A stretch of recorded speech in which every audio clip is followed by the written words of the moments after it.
you have to see very carefully. Good morning. Good morning, ma'am. All you sit properly. Keep your pen pencil in your hand and backbone should be very straight. Okay? So today we'll learn about English. From where English starts. कि English शुरू कहाँ से होती है? क्योंकि English की जो सबसे छोटी यूनिट है, जैसे हिंदी में वर्ण कहते हैं, वैसे ही इंग्लिश में उसको हम बोलते हैं लेटर. क्या बोलते हैं हम? Letter. Okay. Do you know about alphabet? A B C D E F G H I बोलो. A, B, C, D, E, F, G, H, I, J, K, L, M, N, O, P, Q, R, S, T, U, V, W, ठीक है. This is a family. This is a Family. ये एक परिवार है ए to Z letters का. अब letter क्या है? इनके बीच में जो है A B C, these are called letters. These are called Letters. अभी I will explain it very nicely. First you try to understand कि this is a family. एक परिवार है A to Z. ठीक है. इसका मुखिया है alphabet. Its head is Alphabet. इस परिवार का मुखिया कौन है? Alphabet. तो जहाँ पर भी A to Z सारे एक साथ लिखे होते हैं, वो सब क्या होते हैं? अल्फाबेट. क्या होते हैं वो? अल्फाबेट. ठीक है. Now suppose all you students are in 5th A standard. So I will say this is 5th A. I will say this is 5th A. You come here. What is your name? Rohit. Dhruv. Can I say? मुझे ऐसा बोलना चाहिए कि Dhruv is he is 5th class. No, ma'am. What I will say? क्या बोलूँगी मैं? The students of 5th class. Dhruv is a student of 5th class. student, not 5th A. All you are 5th A class. समझ गए? कि जब आप group में बैठे हैं सारे, तो हम क्या बोलेंगे? 5th A class. लेकिन एक बच्चा बाहर आ गया, तो हम क्या बोलेंगे? स्टूडेंट. क्या बोलेंगे? Student. Sit down. In the same way, whenever we use only one A or B or C, R, S or D, we will say letter. इसको हम क्या बोलेंगे? Letter. And what we will say? A to Z? Alphabet. Alphabet. Understood? Yes, ma'am. तो smallest unit of English is letter. सबसे छोटी जो इकाई हुई इंग्लिश की क्या हो गई वो? Letter. And in Hindi? Word. Hindi में क्या बोलते हैं उसको? Word. बेटा what are you doing? No. See.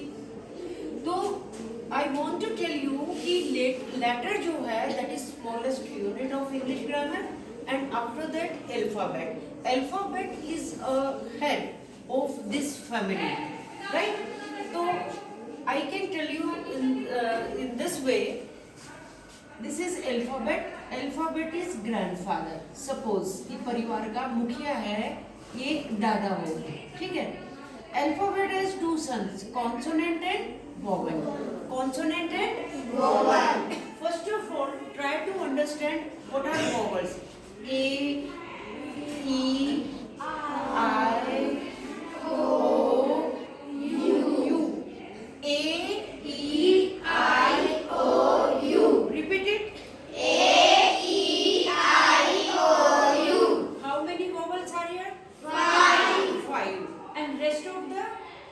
21. बाकी जो बच गए वो? 21. What we will say that 21? Consonant. Consonant. क्या बोलेंगे उसको? Consonant. तो ये दादाजी हो गए अल्फाबेट. इनके दो बच्चे consonant and vowel. Consonant and Vowel. Again consonant has 21 children. Consonant के कितने बच्चे हैं? 21. कौन से 21? Accept these 5. इन 5 को छोड़ करके ये जितने भी बच गए इनको क्या बोलेंगे हम? Consonant. और जो दूसरे बच्चे हैं वोवल, उसके कितने बच्चे हैं? 5. कौन से? A, E, I, O, U. तो now you came to know about this family. इस परिवार के बारे में पता चला? Yes, ma'am. What is the name of head? Alphabet. Alphabet. Alphabet has how many children? 2.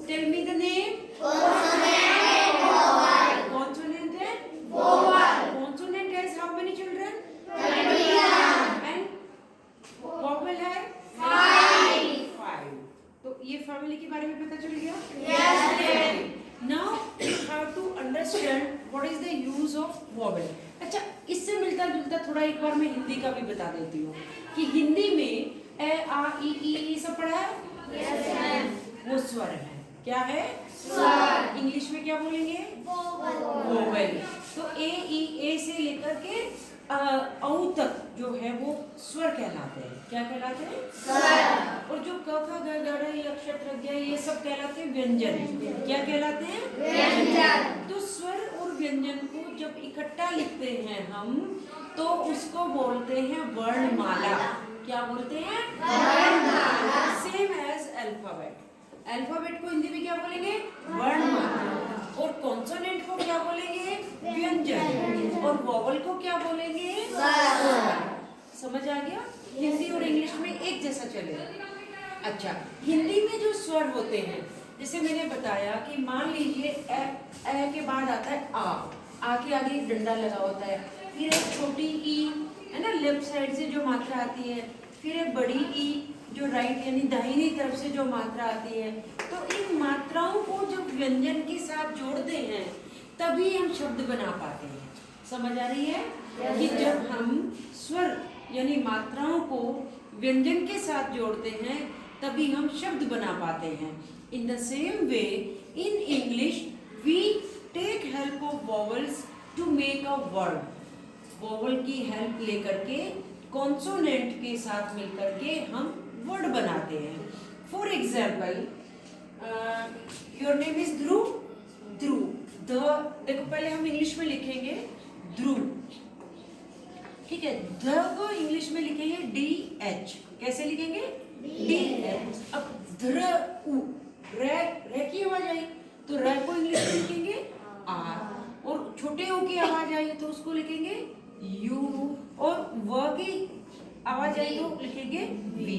तो यहाँ मुझे बताइए कि जो छोटे ओ की मात्रा है वो इनमें से किससे पता चलेगी? D H R U V, इसमें छोटे ओ की मात्रा का किससे पता चलेगा? यू से। किससे पता चलेगा? यू से।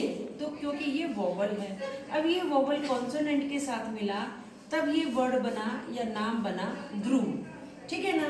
ऐसे हिंदी में ध और र व्यंजन है और छोटे ओ की मात्रा क्या है? स्वर। क्या है ये? स्वर। तो व्यंजन के साथ जब स्वर की मात्रा लगी तो बना ध्रुव। समझ आ गई? तो स्वर का काम है व्यंजन के साथ मिलकर के शब्द बनाना। और अगर बात इंग्लिश की करें तो vowel helps consonant to make a word. Vowel helps consonant to make a word. Okay, again you have to tell me what is the name of the chief of the family? Alphabet. Alphabet has how many sons? Two sons. What is the name? Consonant and vowel. Again, consonant has how many children? 21. And vowel has 5. Okay, tell me. Grandfather alphabet has how many grandchildren? 26. Clap for you. Now you came to know about the smallest unit of English as well as Hindi. Hindi और English का समझ आ गया?